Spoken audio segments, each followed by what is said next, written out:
Welcome back to The Explainer. So today, we're completely bypassing all the red flag chaos that totally dominated Sunday's main event. Instead, we're bringing you a high-adrenaline, laser-focused digest of the 12-lap Saturday sprint race at the 2026 Catalan Grand Prix. Honestly, if you want to understand the pure, unadulterated pace of the current MotoGP grid, this sprint was absolutely the ultimate showcase. But before we get into who actually won, let's set the scene for a second. Because before those starting lights even went out on Saturday, these riders were staring down a massive, invisible hurdle. The real question wasn't just who had the most raw speed, but who could actually tame a track that was actively fighting against them the entire time. Section 1. The Low Grip Challenge. Okay, so the Circuit de Barcelona-Catalunya was hit by this really specific weather phenomenon the locals call Kalima. Basically, it's this super fine dust that gets blown all the way over from the Sahara Desert. When this microlayer of sand settled on the track and combined with those skyrocketing afternoon temperatures we saw, it completely destroyed the tire's ability to bond with the asphalt. Imagine trying to sprint as fast as you can on a gymnasium floor covered in a thin layer of baby powder. Literally, that is what these guys were dealing with at 200 miles per hour. Because of that, raw horsepower just wasn't going to cut it for this 12-lap sprint. The riders had to perfectly balance aggressive speed with absolute tire preservation. It really became this high-stakes test of survival and racing intelligence.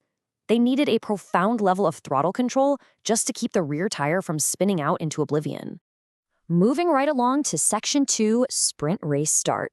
Picture the grid. You've got Red Bull KTM's rookie sensation Pedro Acosta sitting pretty on pole position.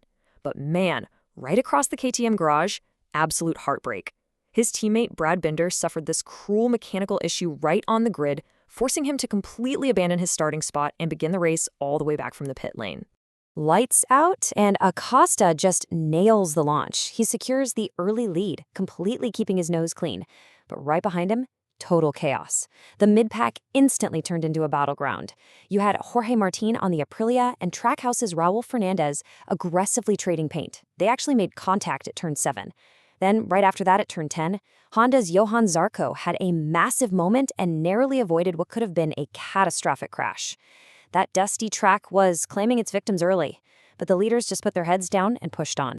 Which brings us to Section 3, a photo finish. After surviving that early mid-pack carnage, the race quickly evolved into this breathtaking, high-speed duel at the very front. We're talking an absolute masterclass in low-grip riding. On one side, pole-sitter Pedro Acosta is desperate to convert that Saturday speed into a win. On the other side, Alex Marquez on the BK8 Gresini Ducati. And remember, Alex is the defending Catalan GP winner. The guy knows every single nuance of this circuit. They just battled ferociously, swapping tenths of a second, managing those sliding rear tires beautifully through the sweeping corners of the final sector. Then, they tuck in and absolutely blast down the start-finish straight for the final time. Honestly, it was too close to call with the naked eye. But Alex Marquez managed to fend off Pedro Acosta to take the sprint gold by an unimaginably razor-thin margin of just 0.041 seconds. No way, right? Just incredible. One of our sources summed it up perfectly, calling it a beautiful drag race resolution that symbolizes the purest pinnacle of the 1000cc era. And they really hit the nail on the head. It's a true testament to the sheer skill of these riders, wrestling these 1000cc beasts in such treacherous conditions. Finishes like that, that's exactly what makes this era of MotoGP so legendary. All right, Section 4, final sprint race results. Let's break down the official timing sheets from this Saturday showdown.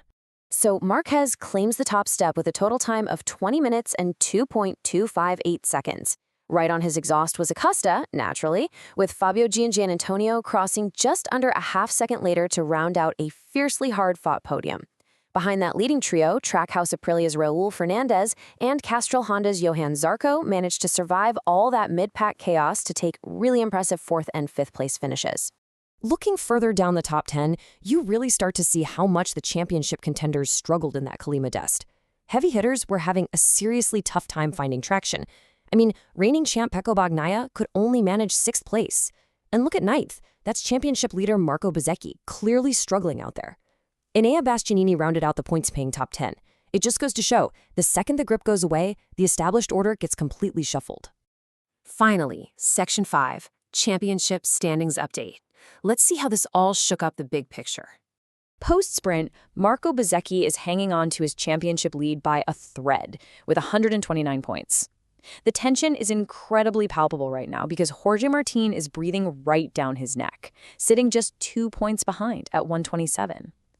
Meanwhile, Pedro Acosta and Fabio Di Giannantonio are using those podium finishes to aggressively close the gap, sitting at 92 and 91 points respectively. The top of the table is just so volatile right now. And right behind that leading pack, Japanese star Ai Ogura is quietly having a remarkably consistent season.